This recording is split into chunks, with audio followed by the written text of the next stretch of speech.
Greetings, everyone. Thank you for joining us on the WDW Connection Show, where we connect with those great talents who brought Disney's projects to life. So, today we're pulling back the curtain on how the themed entertainment industry really works and the part that most people never get to see.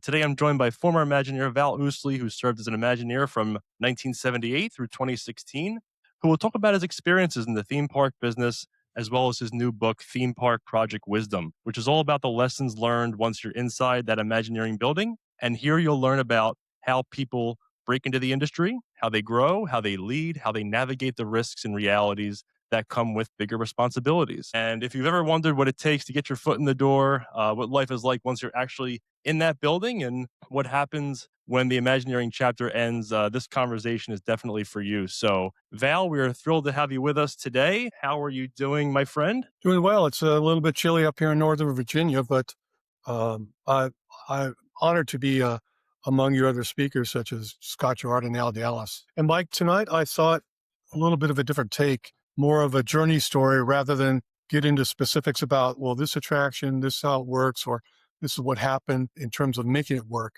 and talk a little bit about the journey into a place like Imagineering or other places like Imagineering. And once inside, how you evolve if you get 5 years under your belt, 10 years under your belt, 15 or 20 years under your belt. If you don't mind, I'd like to key off from that point. Yeah, that sounds terrific. Kind of that journey of someone aspiring to be an Imagineer or anyone interested in going into the theme park business in that creative world that you spent most of your career in. And I think that's a really good intro to this conversation. So I mentioned briefly in my introduction about getting your foot in the door. Tell us your journey and what you think is the best way for aspiring Imagineers or creatives to start their career in this field. Sure, I'll start with my story, which is a true story, and then we'll be evolving into a whole bunch of opinion on what works and doesn't work relative to getting feet in the door and the like. But I was fortunate. I met Walt Disney, I believe, when I was 6, and met him several times, actually, in the years thereafter. How did I do that? Because I never physically met him. I saw the Sunday night shows, and every Sunday night, black and white TV back then, in the early 60s, late 50s, early 60s, I'd watch his Sunday shows. And the ones that really connected with me were the ones that he did walkthroughs of WED, showing the World's Fair preparations or new ideas for Disneyland. I mean, my nose was pressed on that TV screen. And really, unlike today, you only had one shot, maybe two, the original presentation, and then later in the year, a repeat. And that was it, right? And so, unlike today, where there are dozens of books about Imagineering, dozens of YouTube videos, LinkedIn is filled with Imagineers talking about their experience and the like. There was very little back then, but the little that was there, they really connected me with Walt. And then in '68, I caught the virus really with no cure. Disneyland had opened the Carousel of Progress. On the ground floor, there was a revolving theater that talked about the progress of technology from the 1800s up to the future. And then at the end of it, a door opened and you walked up speed ramp took you up to the second floor of the Carousel of Progress. And that's where the Epcot model was. The Epcot model, gosh, it must have been about 100 feet in width and probably 80 feet deep. And you sort of walked around the perimeter of it. And what I saw, was a multi-core city, star-shaped, towers, high rises in the center, pie-shaped spokes of residential or commercial or industrial, pie shapes coming off the main body of the star-shaped city, with spokes of transportation, monorails, coming out along the radials, and then people movers connecting it laterally. I could not get enough of it. I think they probably had to ask me to leave because I just stared and stared and stared. And things became real simple at that point. You see, between the Sunday shows and seeing that model and experiencing Disneyland just a couple times, my folks weren't poor. We just didn't have any money. So our trips to Disneyland were really premised on grandma and grandpa coming out from Minnesota or an aunt, and she would take us kids to the park. So maybe once every 3 or 4 years, get to go to the park. But that one in '68, that made life real simple. You see, after coming out of that attraction, I knew I needed to help Mr. Disney, who had passed at that point in time, help his team build Epcot. And to do that, what do I need to do? I need to become an architect. How to become an architect? I need to go get an education in drafting, design. I need to get into architecture school or college, and things just followed. Then we go into the mid-'70s. I made it into architecture school. By the way, I had to apply 6 times. Again, we weren't poor. We didn't have any money.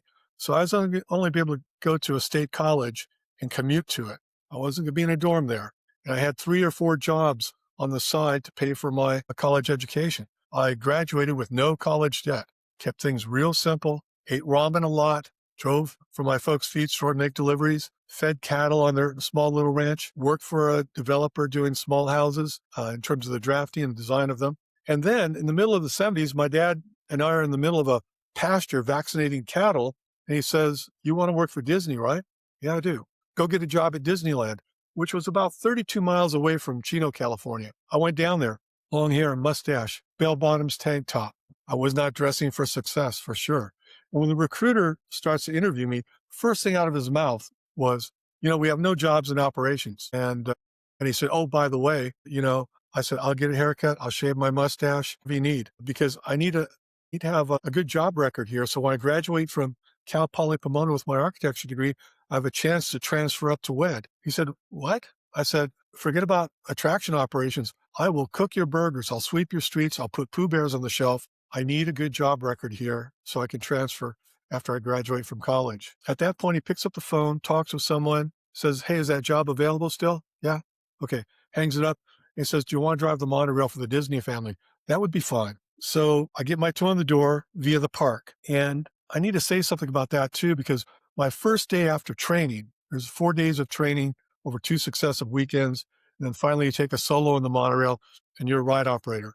And then on the next day that you come to work, uh, you're going to be starting a shift. And I did. That first shift, the first position on the shift is down on tickets in Tomorrowland, where you're tearing e-tickets, letting the guests come through, letting 104 people pass, and then say, "Please wait here." You cut the line, and you turn around to watch the people going up the speed ramp, make sure no one trips. If they do, you hit the kill switch. Well, I let 104 people through. I'm watching them go up the speed ramp. I see movement to my right, high and to the right, where there shouldn't be. I see a 12-year-old boy walking on the monorail beam toward the Matterhorn. Monorail yellow is in the station, so it's sort of like a cork in the bottle. He's walking toward the Matterhorn, where in about 2 minutes, another monorail is going to come around that blind corner and it's going to catch him. I hit the intercom, trying to signal my foreman to kill the power on the track. That will stop the incoming monorail and prevent the kid from being electrocuted, at least. And after hitting the intercom several times, no answer. The foreman's away from the console helping unload monorail yellow. Now at this point, I got to stop the kid from moving. So I step out and say, "Hey kid, stay where you are." Said it very quietly, enough for him to hear, but diplomatically. He jumps. He jumps onto the hot side of the beam. Now there's a skirt in Tomorrowland underneath the beam that stops rainwater from falling on guests. And I just, at that point, forget the intercom. I start tearing up the speed ramp, pushing by guests, screaming, "Kill the power, kill the power, kill the power." And eventually the guests are screaming, "Kill the power, kill the power." Halfway up the ramp, I turn to see where the kid is, what's left of the kid. I'm looking for smoke. You don't have to touch the bus bar, 600-volt direct current. It'll arc to you. And what I see is Kilroy. I see the monorail beam like this, and I see his head popping above it like that. And now I'm not Mr. Diplomatic anymore. I yell, "Hey, kid, grab the people mover catwalk handrail right now. Grab it. Do it." And he does. I just keep yelling at him to hold on to it, kill the power. The power gets killed. Later on, I'm in my foreman's office, pardon me, the supervisor's office, and find out that he was a 12-year-old kid who was supposed to be back at the hotel at 1 o'clock, and it was like 2 o'clock in the afternoon. He was riding on the people mover, somehow got off the moving people mover, somehow stretched over and got onto the monorail beam. Yellow was in the station. He couldn't get by, and that's where I met him, about 20 feet off, 15, 20 feet off the ground on a nice Saturday afternoon, first shift. And I remember telling my supervisor, "Hey, I've got a question for you." "What's that?" "Is it always like this around here?" Now, the answer is no, it wasn't. That was a very unique event. It never happened again, but it taught me about guests. The park was a huge education about guests, how they could be a danger to themselves, what they like, how they move around, how they react to queue lines. It was a master's degree in guests, and I loved it. And it really helped me in future years. As I get into leadership design positions, I'm always thinking, what could a guest do to really mess up their day? And so that stayed with me from that moment all the way through the 40 years I was with Disney. But anyway, back to the journey. I'm in the employee break area, and jobs are posted in there, and some of them were for Imagineering, WED, and one of them was for a research analyst. And that job was basically writing scopes of work, for the estimators. Epcot and Tokyo were underway.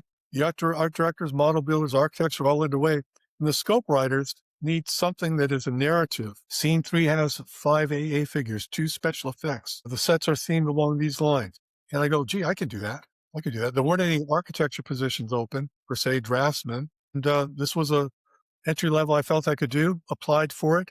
Frank Stanek, who was the project manager for both Epcot and Tokyo at the time, came down to the park, interviewed me. I was in costume, and I got a job. I got a job for entry level, $12,000 a year. I thought rich, my dream job. I was starting at WED, and quite literally, I got my sheepskin from Cal Poly Pomona on a Saturday, drove the monorail for the last time on a Sunday, and started at WED on Monday. I mean, I was living the dream. And at that point, I'm entry level, foot in the door. And everyone's journey is going to be different. What I just described was my journey. My son, who ended up being a concept designer at Imagineering, his journey was very different. Similar in some ways, but very different. Everyone's journey is different. And you just have to understand that there's no single path at all. And the other thing, too. I got in when they were sloping up for Epcot and Tokyo Disneyland. It was an opportunity for entry-level people to get in, because otherwise, if they've built these giant parks, it tends to be a sine wave that starts down. And the first people are cut are the ones with the least experience. We'll talk a little bit about that. So that's sort of the part A, my personal journey. Part B, I'd like to talk about entry level. Your foot is in the door now. So what do you do in those first 1, 2, 3, 4, or 5 years?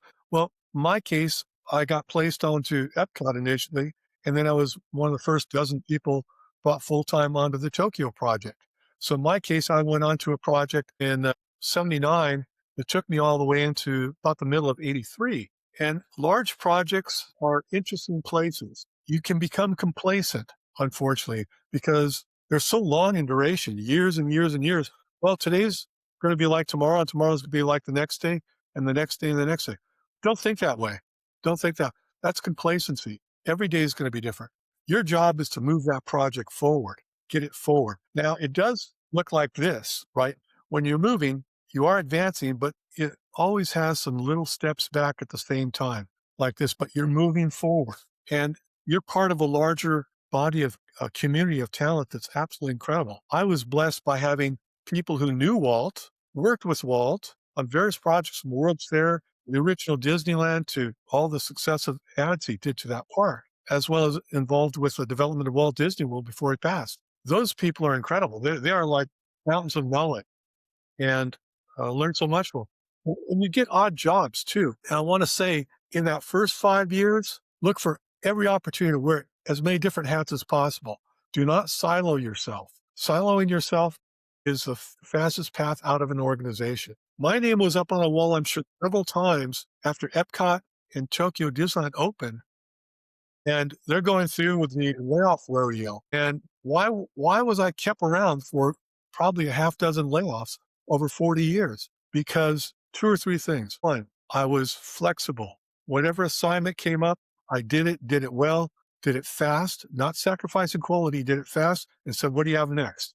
Wore many hats. So when my name came up and I said, we got to cut FTE here. Where do we have work? Well, we have this kind of work. Who can do it? Well, Val can do it. I can keep them another week or another month, right? And so wearing multiple hats, never complaining about it, and not making it hard for your boss to want to keep you around. Trust them. If you've got a great boss, trust they're doing everything they can for you, and you will never see it. A great boss, you will never see what they do for you. You may learn about it later on, but you probably never see all the things they did for you. I had some great bosses, really great bosses. I was flexible. I mean, on one project, I was a project manager, and I was a shipping coordinator too. Every day I was going on the dock and signing off export documentation for a cabinet that's going to Tokyo, a figure that's going to Tokyo, or whatever. Okay, call me a shipping coordinator. Paid the more. It was a bridge to the next big thing, the next big project, right? Because when there aren't many projects, the job numbers for those that are available, they get mugged in the hallway, right? No, and so wearing multiple hats, flexibility. You're not working banker hours, by the way. This is not an 8 to 5 job. If you think it is, look for another industry. Look for another, because you're not going to impress anybody by just working 8 to 5. You mentioned a key tip to success, wearing many hats, certain tasks, do this, learn that, especially in your first, couple years, because like you said, down the road, how did you survive those layoffs, which we'll get into in a little bit, is you can do A, B, and C, all those things that need to be done. And so that's key. Whereas if you stay siloed and continue in your current path, doing the same thing with some differences, but it's basically the same task, limiting yourself and your skills. So I think that's a great tip. It's it's absolutely essential. Your dues. If your first question to your boss after a couple months there is, when am I going to become a director? As opposed to, hey, I just finished these tasks. What else do you have for me? Right? You're asking the wrong question. You need to always be there to fill the gaps. And also, all those jobs that people say, uh, that's not my job. And they may be a lot more senior to you. That's not my job. And when I was the head of sustainability for Imagineering, trying to get these different projects launched, whether it was Geo Exchange in the Seven Seas Lagoon in Florida or a thermal energy tank at Disney's California, I'm going around. I've got a very smart person here who knows the technology. He's got command of the technology, actually two people who did. And I've got an understanding of it. But everything from someone has to find a site. Well, there's no such department as find a site for a tank that's going to be 65 feet tall and 30 feet across. There's no department. So that's why, there's no department that says go negotiate with the city of Anaheim for the utility rebates. There's no, let's go negotiate department. There's no department that says, I need to go find this or that. You're the glue. Be the human glue. Be the gap filler. Never reject a job. And if you've got a good boss, they'll probably put you in the deep end of the pool several times, and they should. But they won't let you drown. A good boss will not let you drown, and that's really important.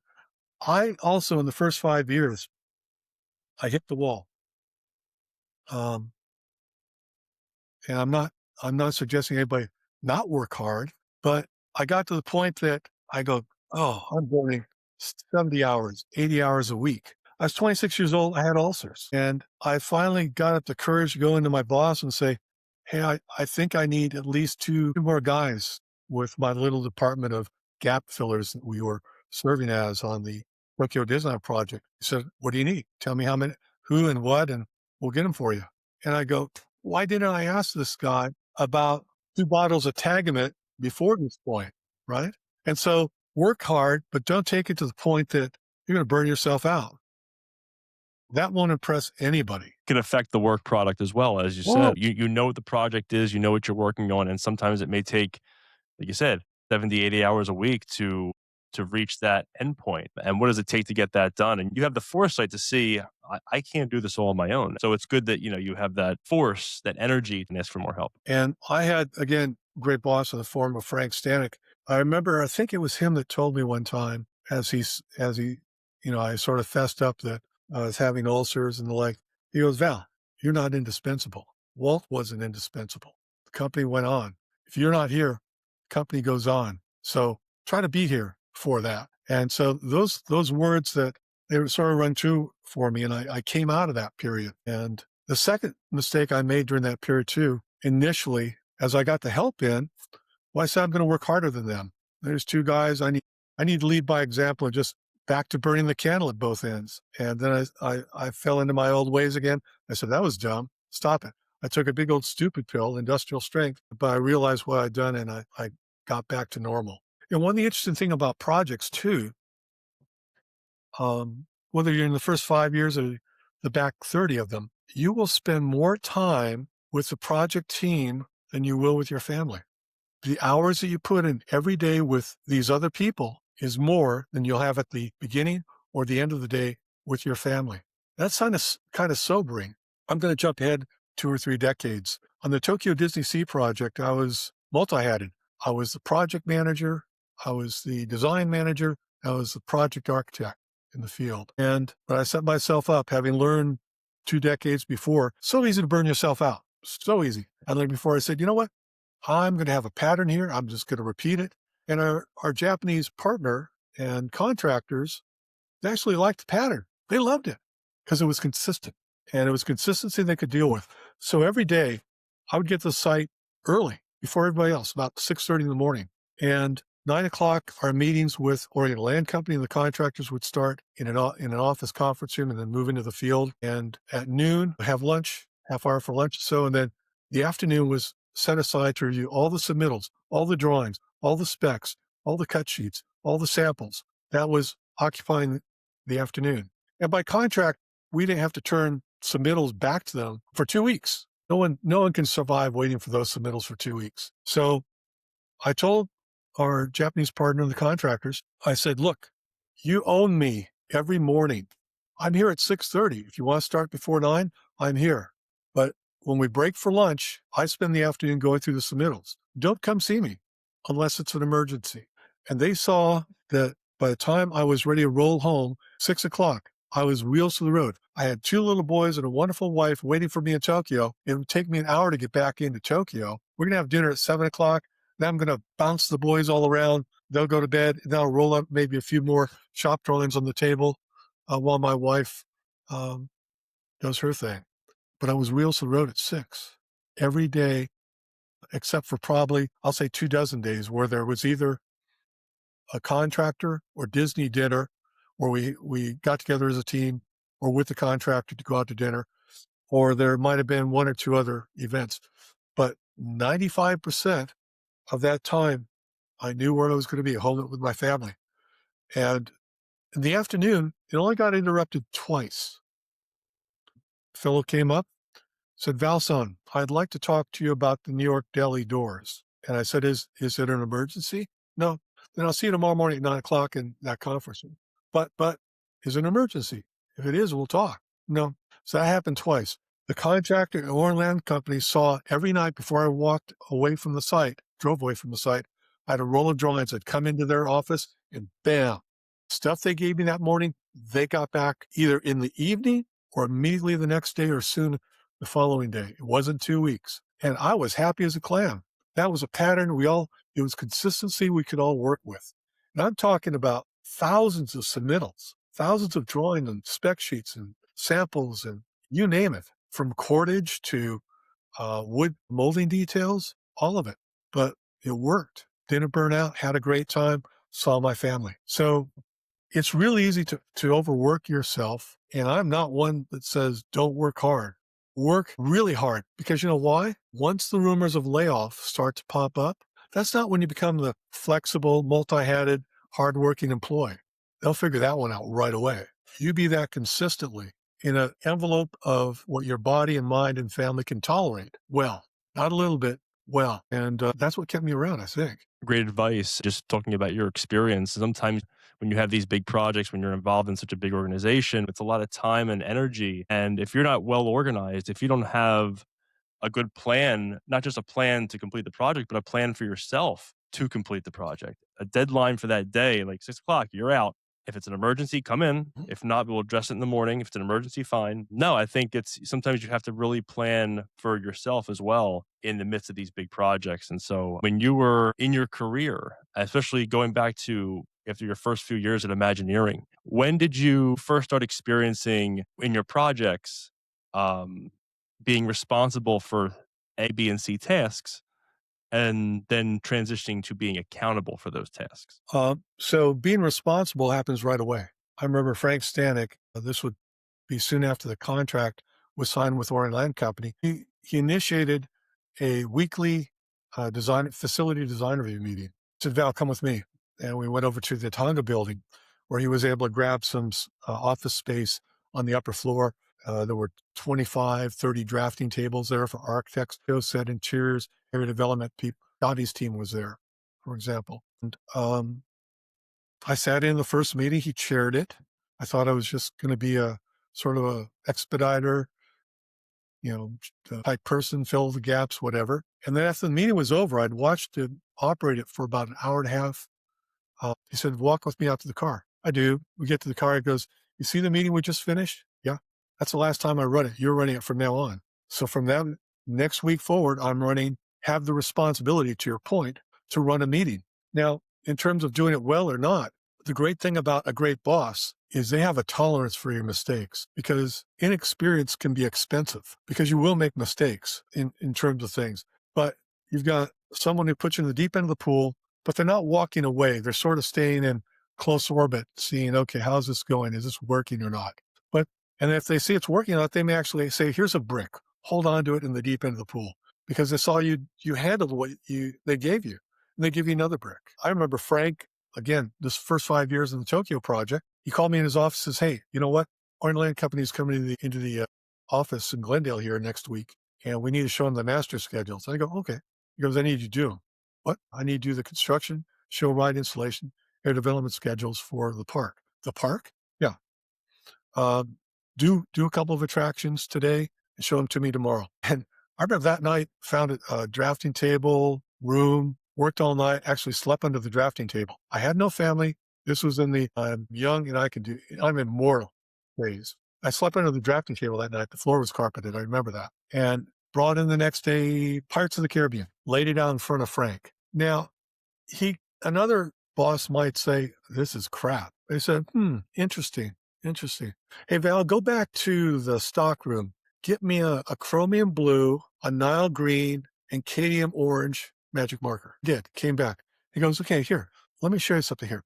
Let's take the facility because I had run everything in sequence, in tandem, and nothing in this industry runs in tandem. You can't afford to, well, let's release a package of drawings when all the different trades in them are done. No, you're releasing site infrastructure, you're releasing foundations, then you're doing steel, and then there's a staircase of drawing releases and work underway. I missed all the parallel or fast track or phased work action. He said, we can do this. We can have infrastructure start here and have foundations after. So this is a big building. Part of the grading will be done for part of it. We can start the foundations and then we get steel going. He showed me the staircase and used different colors then for facility and show and ride. And after we're done with Pirates, he said, real quick, mark up what you think the main entrance ticket booth complex would be. And I did. He goes, yeah, that's pretty good. Now go do the rest of the park. And I did. Fortunately, they didn't come in and he saw the final product and he wouldn't have used it anyway. But it was a test in a way. He had a task. He gave it to me. It was like, hey, I'm handling these other things, the design reviews each week. I'm shipping all the drawings to Tokyo. I'm writing these scope books for the project. Give me another brick. I just need to learn when I needed other people. I needed help. And I need a couple more bodies here to help me on this because he never said no when I asked for help. None of the great bosses I ever had ever said no or suck it up, buttercup. Never. That's because you're displaying, you work hard, you're flexible, whatever they need, you'll try, you'll do your best. And generally, you can't fail all the time. You will make mistakes. Understand, if I was making a mistake all the time, I wouldn't be there because inexperience is too expensive when it's that chronic. The occasional mistake, absolutely. They're Scotty. They'll put up the shields, right? I've had executives outside of our community really get upset with me. Here's another Frankism. I talk about Frank in my books a lot because those first 5 years were so educational, not only in terms of how process occurs, but in leadership. So Marty Sklar, you've probably heard of him. He and John Hansch were the head of Imagineering creatively, and I think the corporate heads too. Marty had told me, I want to review every design before it goes over to Tokyo. So we've got the Tonga building full of Shosei designers, architects, air development people, and they're also serving Epcot at the same time, not just Tokyo. And they were down in Florida for 2 weeks out of reach. And what happens is we've got the Bear Band complex ready for sending to Tokyo. And I've got the team over in Tokyo begging, pleading me to send the drawings. And I can't get Marty or John for 2 weeks because they're just buried bringing Epcot up. So I sent the drawings. And I sent a note off to Marty. He read it when he got back. I said, I released these drawings. I just want to let you know. And he had a red crayon on a lot of his writing. He something on my memo and sent it to Frank. And Frank calls me into his office and he says, I understand Marty's not too happy about sending the Bear Band complex over. And I told him it was done, couldn't get hold of them for 2 weeks for the review, and they were begging for the drawings over in Tokyo. I said, I'm really sorry. I'll never do that again. You know what Frank said? He said, that's not what I'm telling you to do. You do what you think is right. You do what you think is right. That's a huge statement. And then he was going to deal with Marty, right? And I mean, I was ready to surrender.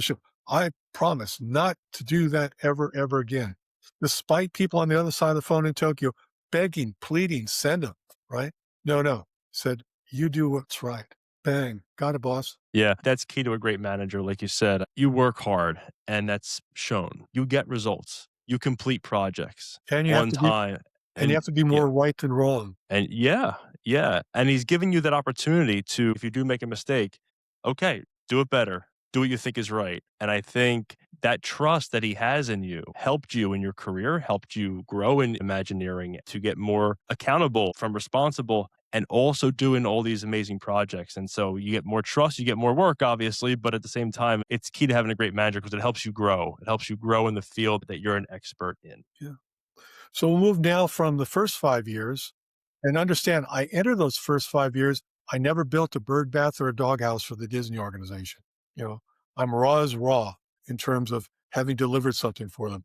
Now, 5 years into your belt, now you look back, and if you've had a chance to do a major project like Tokyo Disneyland, you sort of see the arc, the womb to tomb. While you're in that initial arc, you go, how are we going to get this done with a Spartan team that we've got here? I mean, how's this thing going to, you don't know. You don't know. But after you've gone through that arc, you go, okay, you do A, you do B, you do C, you do E, and on. The alphabet suddenly makes sense. It suddenly appears. Oh, okay. So when someone years later says, we're going to go to Paris, build a theme park there, and none of us have built a bird bath or a doghouse in Paris, that's okay. We built them in Japan, built them in Florida, built them in California. So that next 5 years, things are simpler, but they become more complex because now people are asking you questions. How much time do you need to do this task? How much money do you need to do this task? How many people do you need to do this task? You may not be a department head, but suddenly people are asking you those tough questions. And here's the thing. Everyone is optimistic, right? I can do that. I'm sure I can do that for 500 hours, 5 FTEs, whatever the metric might be. You got to think twice about that. Hope is a killer of good news because it won't happen. You got to be realistic. So the next 5 years is learning to balance, okay, realism and optimism because you'll want to help that project. They've got a budget problem. I'm sure we don't have to mock that up more than the first time. We'll get it right the first time we mock it up. We'll get it right the first time we do a proof of concept, right? I'm sure that consultant won't cost more than this much, right? All those things. And what's happening is you're making mistakes. And it basically, you adjust reality and hope and get some type of primitive balance. Because, the big idea in project management is this triangle where you've got scope and quality and schedule and budget, equilateral triangle. Isn't that a wonderful sounding thing? An equilateral triangle. Your project never wants to be a triangle. It wants to be a isosceles, a scalar. It wants to be a rhombus, but it doesn't want to be this. And even if somehow you squeeze at a milestone, end of feasibility, end of schematic, you suddenly have that moment in time like this. Hey, look at that. It's all balanced. It's all intention. It is very, because the next day you're out of that milestone, boom. Hey, the estimator comes in, I've got a $500,000 bust. Or the scheduler comes in, hey, we got more rain than we planned for. And this thing becomes anything but that equilateral triangle. So the next 5 years is learning that that triangle is always in tension or compression, wants to be another shape, and you're sort of learning how to maneuver in that world. You may be leading a few people. You're producing more results. You now have value. Your training in some of the basics is behind you, but you're learning every day. You're not making the old mistakes. You're making new ones. You're smart enough not to make the old ones because you tried those in the first 5 years once or twice or even 3 times. And now you're just going to make new ones, but hopefully few of them, again, within a tolerance level that your leadership can appreciate and deal with because no one's perfect. All these projects are built on guesses. Like every project is built on guesses. The estimator guesses it's going to be $150 million, right? What I write in my books are stuff I've seen that works because otherwise you're describing a car accident. And while I do talk about sources of drama in our work, no one's really learned anything watching a 747 land on an aircraft carrier. It's just, gee, that's a drama. And hopefully you're watching the village burn on the other side of the river, not your village. So I'm sure someone would want to write books about that someday, but I don't. What I want to do is here's roadmaps that I used, best practices. Here's the best practices that offset these typical kind of dramas you might find. You mentioned the triangle, that equilateral triangle of scope, cost, and schedule. If those things stay consistent, you lead to a successful project. But they do, get constrained sometimes with cost. It could be scheduling issues. It's definitely complicated, especially when you have large projects such as, major attractions in Imagineering. And so, what are some of those challenges that if you're following a specific scope? Are there additional changes to that over the course of a project when you have a certain budget allocated for that? So, a couple themes here. Risk. You heard the first 5 years. There are people sort of watching you in the deep end of the pool. You're not going to drown. They're managing the risk that you present to the project, basically. You will make some errors. They'll make sure they stay within the boundaries of doability as long as you keep them to the minimum. But you will make errors. Now, the second 5 years, that's not a pure 5 years either direction. Now you're dealing with risk that you're not at the deep end of the pool anymore. The people are trusting more of your judgment. And if you're risk averse, you don't belong in the industry if you're trying to accomplish something unique. Because if you want average risk, you're dealing with an average project. Whoop, whoop.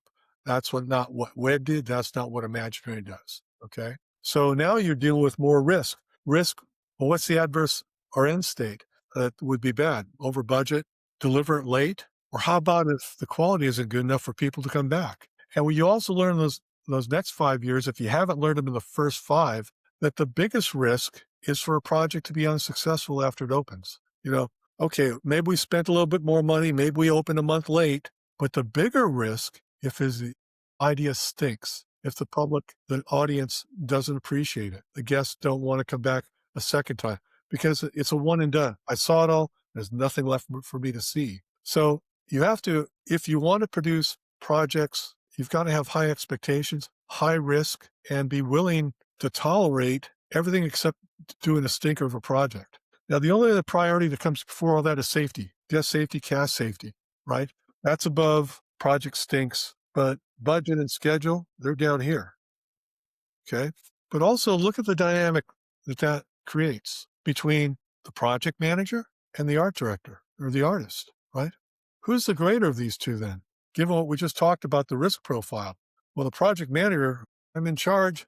I went through a little bit of that stupid pill early on until I forgot, wait, Walt Disney. If Walt was here, everybody would do what he would say artistically. So I need to treat the art director, the artist, the same way. If they say this is not good enough, we all better be listening to that. Okay. If that special effect failed 3 times in a row and they go, I need a fourth or fifth try, which is going to bust the budget for that mock up. Hey, you know what? If he thinks that's what's needed to stop this thing from being a stinker, let's do it. Let's do it well. Let's do it quickly and get on with it. Because there's a whole bunch of other problems. And that brings us to the subject of discovery. Average risk, average project, yawn, right? High risk, greater expectations for results. The higher risk when it comes to our business is discovery. Whether it's a mock-up or a model that doesn't look good enough, we've modeled it now, whether it's physical or 3D or whatever, or they've put the goggles on, you walk through the cave and you're actually experiencing it in real time. If the lead artist says it's not good enough, okay, what do we need to do? What do we need? That's the natural question. How do we recover from this? Do we hold a package back that's supposed to go out to bid because we have to add something else? Or do we do an addendum that adds a few more foundations to this object? Whatever it might be. The question should be, what do we need to do to get it right? Because these projects, whether it's your first 5 years, the next 5, whatever, you're going to live in a world of discovery, a world of risk. If you're not, you're probably delivering average projects, whether it's a family fun center or a location-based entertainment, but don't expect it to be there 5 or 10 years from now. Think of Pirates of the Caribbean. Opens in 65. I believe it was 65. That was 35 plus 25. That's 60 years ago. I'm going to be dust and that attraction's still going to be there. These classic attractions that have survived the test of time and people go back for these attractions. We had conversations previously about this. It's the repeat customers for this product that your teams created. People go back year after year after year to see the same attraction. Some modifications over the years, obviously, those Yeah. things happen, but it's the same attraction and there's something special about it, something unique about it that Disney and Disney's team created. So that speaks volumes. So talked about getting foot in the door, talked about the first 5 years, the next 5 years as a veteran.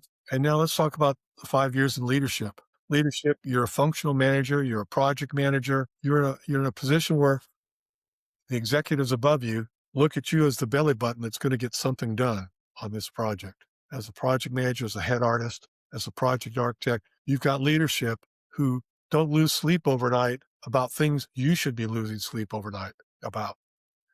And but one of the interesting things that's missed about that leadership position, it can even start earlier, is some days you're more as much of a teacher as you are a doer. You've got all those people that came before you, the entry level, the 5-year veterans and staff that you're assigned, you're leading them. And I think this is true. I heard one of the biggest reasons people ever leave a company is because of the quality of the boss they have. You have a lousy boss, it's so much easier to leave. You got a great boss, it's hard to leave, even if the work is boring at times. In this industry, my experience was, okay, we have these mega parks, we build up staff, we let staff go. Another mega park, boom. It's that sine wave. And it's about anywhere from about 7 to 10 year sine wave, peak trough to trough or peak to peak. And you're in a room as a leader, you've got to decide sometimes in those troughs who goes and who stays, right?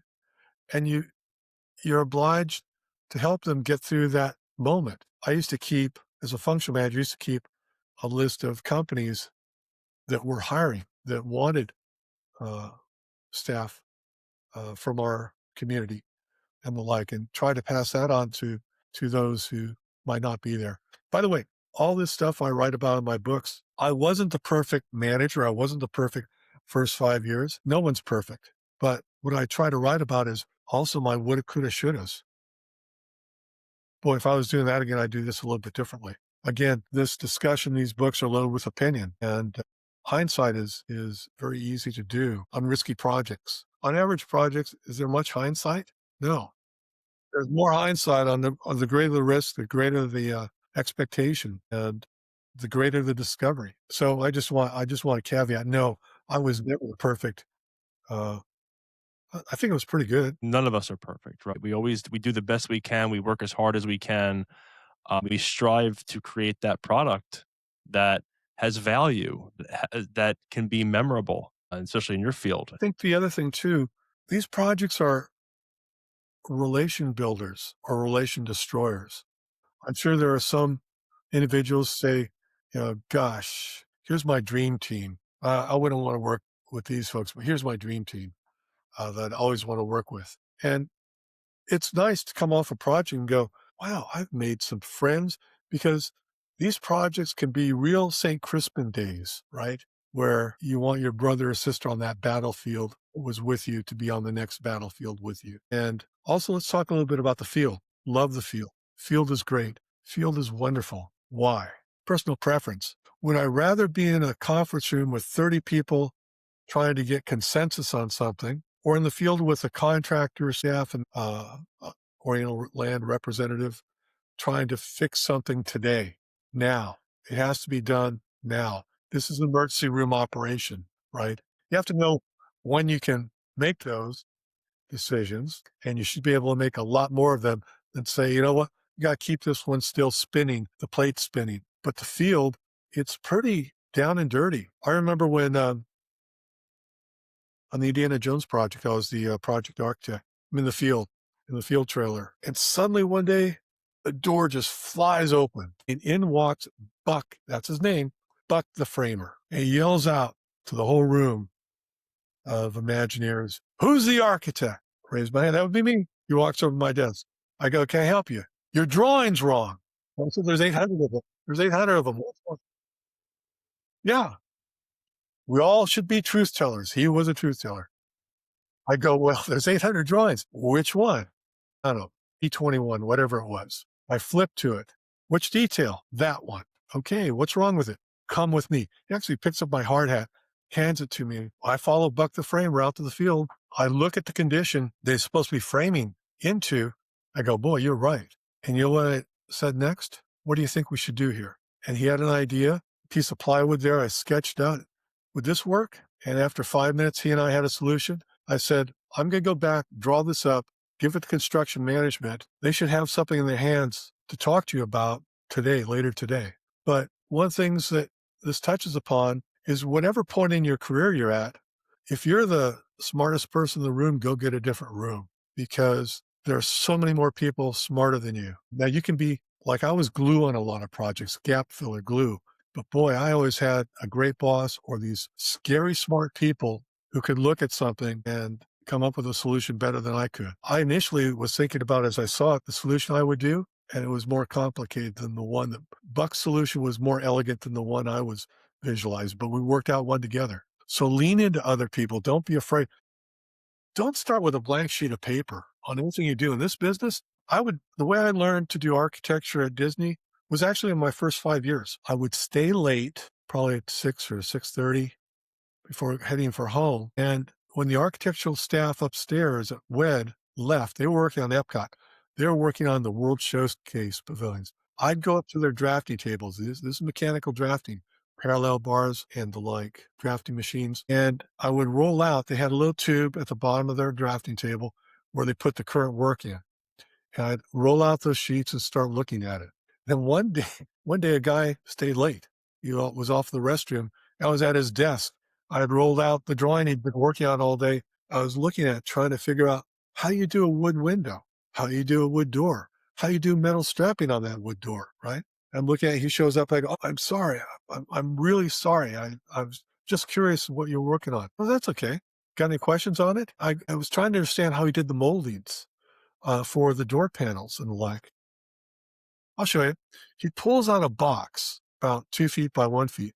It's full of little full-size pieces of moldings, about 3 inches tall, but with a shape. And he goes, "Let's take a look at this part of the door here." What I did earlier today, I took these 3 moldings out of this box. I actually took 8 out. I started playing with them.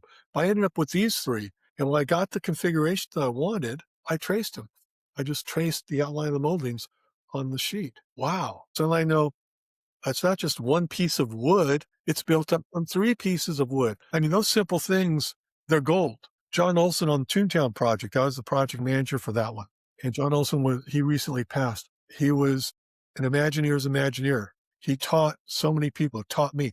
I never graduated from the school because I could always learn something from him. John, one day we were at Toontown and I just come on the project. I'm going, how are we going to do all these organic shapes? He goes, "Val, where do you think you start on this door or window?" And I went into a bada, bada, bada moment. He goes, "Find the center of the door. Find the center of the window," which is typically off the column grid. All you're doing is calculating the area of a square. And once you understand what you're doing, boom. John was that kind of guy. He had such craftsmanship. It was a person, everybody loved him. Everybody would do anything for John, an Imagineer's Imagineer. So being a teacher, being a leader that you've got to deal with bad news. By the way, as a leader, whenever you start being a leader, first thing you learn is you're a problem magnet. Problems just walk in your door every day. That was one thing when I retired in 2016, it caught up with me about 3 months later. I go, "There's something wrong. I'm missing. There's something wrong here." I was missing people bringing me problems. Knock, knock on my door. "Hey, Mary and Jane aren't playing together well. Or come, I need more money. Knock, knock. I need more time. Knock, knock. I need more time and money. Knock, knock. The executive isn't available for 2 weeks to review what we've done." You're a problem magnet. Not that I solved every problem. I learned it was interesting. I learned that about a third of the problems went away by themselves. They were never a problem in the first place. They sort of gained a reputation of being a problem. And they flitter away. A third of the problems were real. And when I pushed people back, "Hey, make another pass at the carrier deck on that one," they did, and it worked. And a third of the problems were ones that the team couldn't solve, needed more money, needed contingency, it needed an executive approval, it needed something. That's mine. Put that magnet on me. But I put magnets on it by listening to all the problems. It was interesting too, as a functional manager, more than once, less than 100 times, I'd have someone walk into my office, "Hey, this project just got greenlit. I need Peter, Paul, and Mary for my project." And I'd say, "Well, Peter, Paul, and Mary are deep into another project right now." "Nope, I only want them, Peter, Paul, and Mary. They've got a milestone release coming up. They're in the middle of it. I can give them to you in probably 1, 2, 3 months consecutively." "Nope, Peter, Paul, and Mary." The first few times as a functional manager, I really tried to move earth, mountains, to get Peter, Paul, and Mary on a project. And when I did, guess what happened? That project was canceled a month later. So on those, I said, well, they're interesting. I do have Tom and Henry over here. They're available. They're good. Would not recommend anyone to you that's not good, right? I learned to let's see how real this project is. That only comes after you've moved mountains to get Peter, Paul, and Mary, and suddenly someone comes back and says, "Don't need them anymore. Take them back. Take them back. Take them back." But you know what? That's just life. Nothing's fair. Nothing. Um, I always told people that WDI is SEAL Team 6 of the industry because who wants to leave voluntarily? On that point, I was approached several times during the 40 years to jump ship. People came and said, "Hey, can I have lunch with you next week?" Yeah. And I find out, go to lunch and they pull me into their shop and they say, "Hey, we're launching this project. We want you. You're the guy for the project." Boom, boom, boom. And they throw more money, more title at me. I'd go back, and in the end, I go, "I'm on SEAL Team 6. I'm going to walk away from SEAL Team 6?" No, boots first, absolutely. In every one of those projects, by the way, except for being approached by Starbucks when they were only talking about, "We want to grow 400 shops in a year." This was back in 1995. They were not the Starbucks we know today. Again, more title and more money. But in the end, I just go, I was the kid in 68 who got the virus and I still have the virus. I'm not leaving, not leaving. But today, people are more fluid. I think that might be because I'm not talking specifically Disney. I think so many companies look at people as expendable. It's a one and done. You're here on a project hire. We may or may not have work for you at the end, but those are the circumstances. Uh, and also during my time there, which is no longer the case, no one knew us. All these books, all these videos, all these YouTubers, all the LinkedIn's. It was really hard to identify 10 or 12 people working at Imagineering circa 1978. Was a very secret organization. Yes. It Yes. was the magic was created within Disney, but the general public wasn't aware of the Val Usles of the world and the Marty Sklar's, tons of people who were part of that organization who built, like I mentioned earlier, these repeat attractions. People travel again and again to see these attractions. And so today it's a little bit different, but back then, I think it was maybe like 90s or early 2000s where, you had a couple books come out about Imagineering. It wasn't well known, the people, the creatives that were doing these great things. Unfortunate because I know some have passed away recently, and it's sad that some may not have had the chance to have these conversations. And we all accepted it. We accepted the fact that we were cathedral builders. So, for example, you know, the head architect of Notre Dame in Paris, probably known, but the cast of thousands below them, not. And we're okay with that because there was only one name on the door, Walt. And he even said that he's no longer Disney. That name became something, right? More than him as a human being. And so, yeah, I think all of us in our graduating class of Imagineers, we we accepted it well. We're cathedral builders that no one will really ever know, and you'll just see our work, but you won't see us. And that was just part of the plan Very true. back then. Yeah, but on that topic of Imagineers today who and the company philosophy today where Imagineers aren't staying for 10, 20, 30 years in the company. They're going from this job to that job. More common now than it was then. I think there And was something voluntarily, you have to voluntarily, yes, voluntarily. by choice. They're choosing to leave. And so I think there was something special about working with Walt Disney in those days, but Walt's people who remained with the company for, 10, 20 years after he passed away. And to be part of those teams, there was something different, something special about that. That like you said, you wouldn't leave you were laid off, you had no choice, but you wouldn't leave if you had that choice. The people I knew back then wouldn't. I mean, it was extremely rare that anyone would leave by choice. Really rare. But a few of those things happened. It was rare. I look at, and the thing is, if you look at the industry as a whole, whether it's Universal or so many other design companies out there, so many of them grew into what they are today, capability from all of our layoffs. I survived when thousands and thousands and thousands of others were let go. And they just didn't stop. They went down the street or to another state and set up shop. And so the industry that we see today is actually an outgrowth of what WED and WDI had to cast off as they went through the sine wave. Thousands of people. And so that sine wave hasn't changed. I'm not just talking about Disney, in my opinion, but all the firms out there, you know, uh, are faced with the same type of thing. If you have a small shop and a large project comes in, um, hopefully those who are leading it are rainmakers and bringing in other work that fills in the back end of it. And by the way, on that risk, I'll say this. I never took for granted I might be there 40 plus years with Disney. Never took it for granted.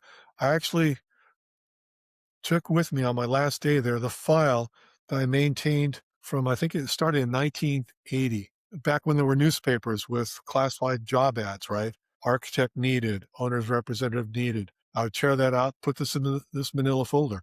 Companies I saw in engineering news record, architectural record, tear them out, put them in. Because once you see that first layoff, you go, okay, this is real. It's not just an imaginary possibility. And so I just started that file. I maintained it until the day I left. I did purge out one ads from 1980, of course, but I kept it current because I never took for granted I would be there a week from now, a year from now, whatever. Part of that is also just the risk. You're practicing, right? This is not a science. You're practicing what you're doing. And with higher risk and higher expectations, you've got potential to get it wrong. You had the benefit of working with great managers, being surrounded by those great minds. And you bring up an example earlier about being in meetings or meeting with somebody and brainstorming and sharing ideas like, oh, I didn't think of it that way. I didn't look at it this way. This is a good way to, this could be done better. Let's do it this way. And then you get their ideas. And it kind of changes your way of thinking about a specific project, have those other perspectives and suggestions about any project we're working on to get that project to completion at high quality, which is probably the most important part of it. One of the things too that cannot be underestimated, the power of is trust. If you're ever dealing with anyone who's not a truth teller, it's not a lot of fun. But if you're dealing with truth tellers or you're dealing with people who become your friends on project, and I was a project manager and on EDL, Euro Disneyland project. And even though I never worked with these fellows before, became great friends.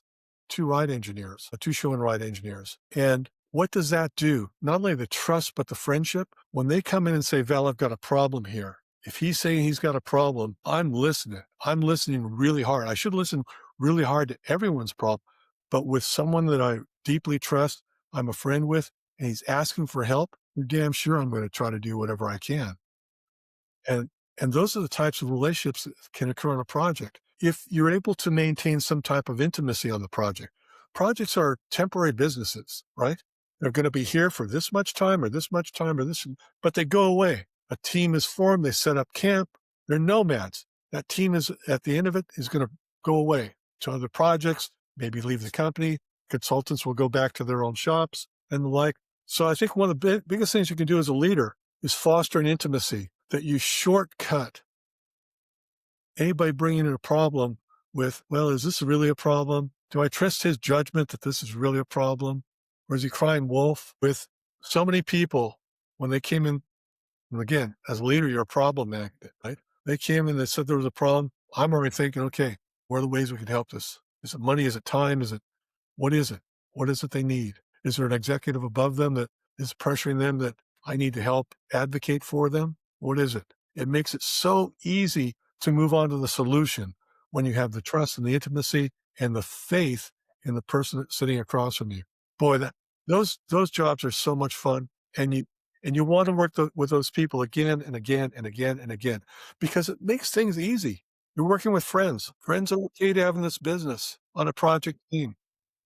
They have your back, you have theirs. You're around these people probably more than your own family. And you have to build those relationships, those business relationships, professional relationships, personal relationships, and trust with your coworkers and your managers, being able to solve a problem. And especially if you're sitting in a meeting, maybe a 1 hour or 2 hour meeting, and your team goes through a list of problems, jot them down and see maybe I can solve one of them, or at least help in solving one of them.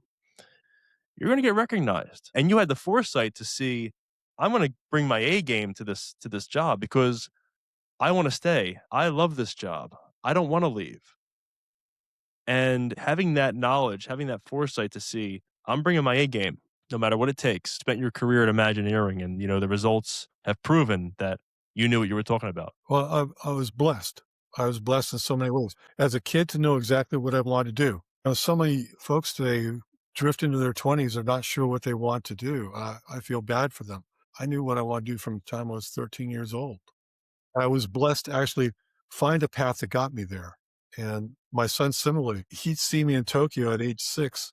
I'd have a set of shop drawings on the dining room table after dinner. After bouncing them around, he'd walk over and he'd go, "What are you doing?" "Well, I'm checking these drawings." And then I'd take a piece of trace paper. I had a problem I was working, and there was a piece of steel that was actually popping out of the facade.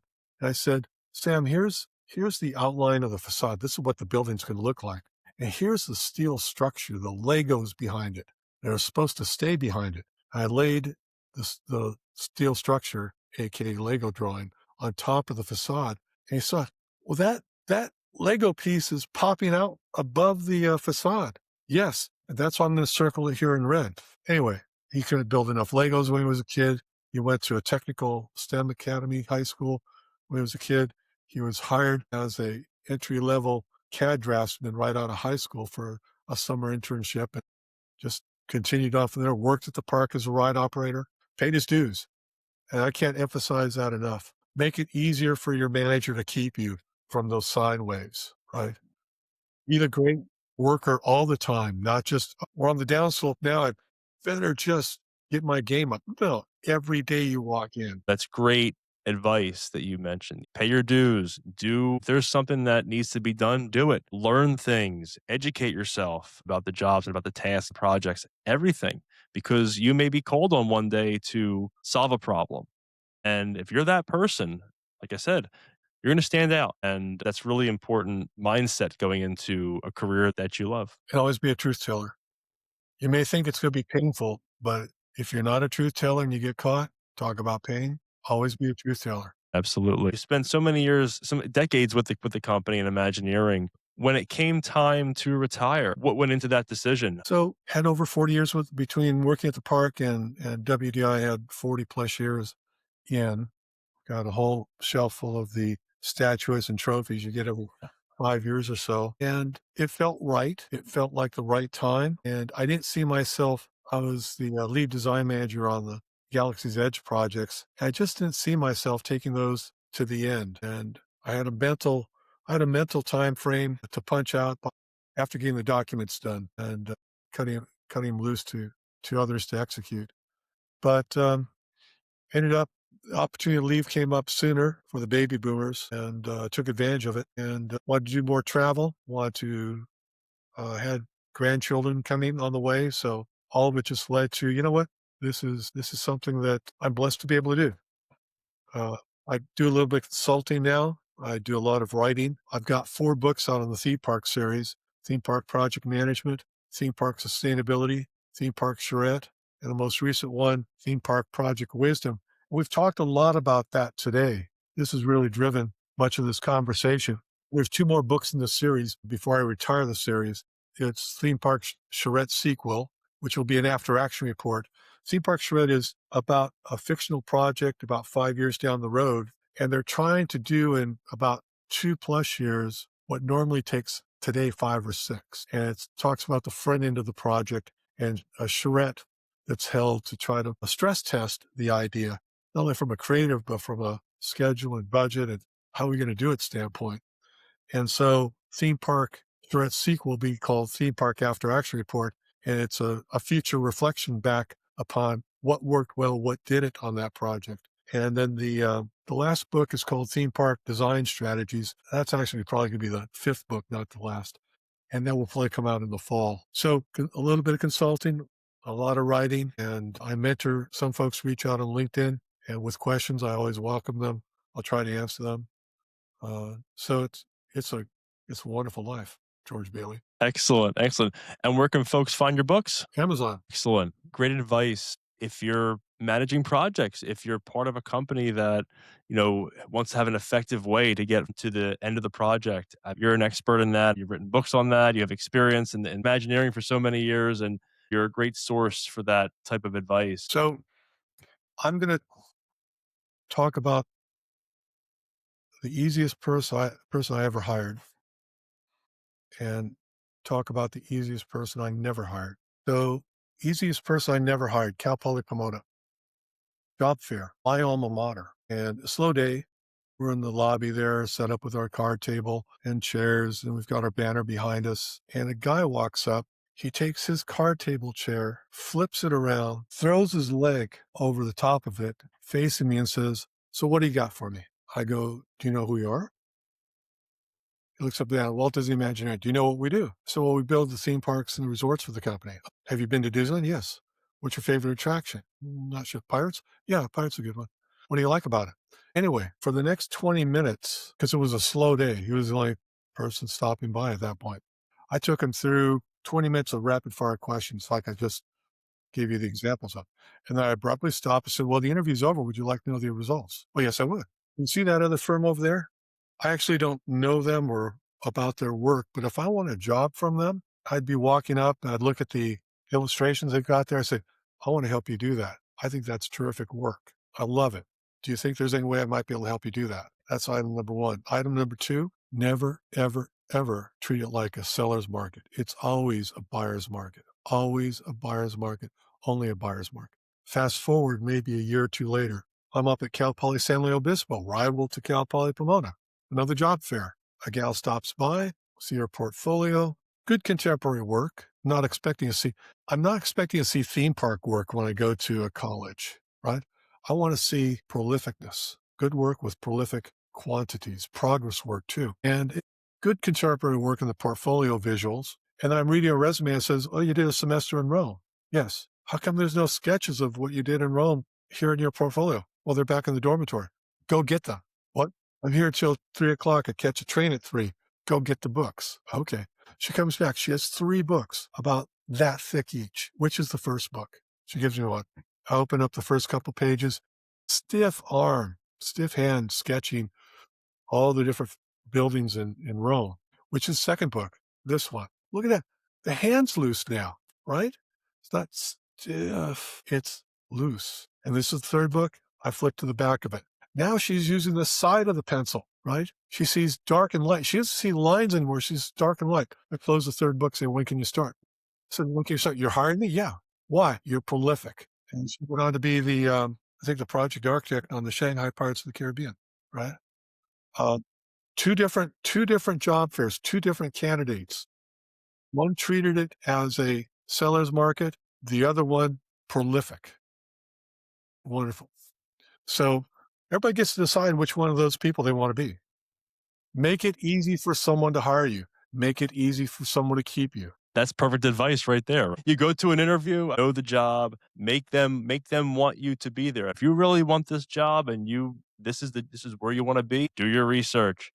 Be prolific. Every child born today will not know what living without AI was like. Just a huge thing to ponder. Also, giving this advice to design students and the like. When you get a design problem now, go ahead and load the program, the design problem, the program square footage, the building type, all that into an AI engine and ask it to give you 3 solutions. You're not going to present those solutions in school, but you have to do better than they did.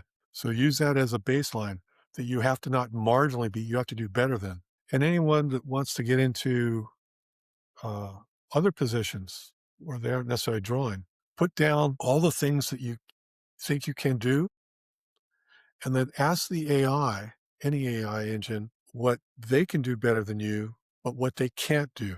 And then put emphasis on expanding what they can't do. That's an avenue for you because you're not only going to be competing with other biomasses, you're going to be competing with machines. And so find out what they don't do good enough or well or at all. They don't mentor people. They can't negotiate a contract. Find those things and excel at them. You'll have to do what they do too, but find the other things that they can't do and put emphasis on those. Because in the end, you have to, when you go in for that interview with the employer, you have to demonstrate how you can add value to their work. They're not a charity. They You're there in a commercial sense, you're there to help them make money. At Imagineering, we didn't think about that. We thought about putting smiles on people's face, giving them some relief from the outside world, from the other side of the burn, right? That was our end state. If they didn't want to come back, we failed. If we didn't exceed their expectations, forget about meeting them. If we didn't exceed about them, we failed.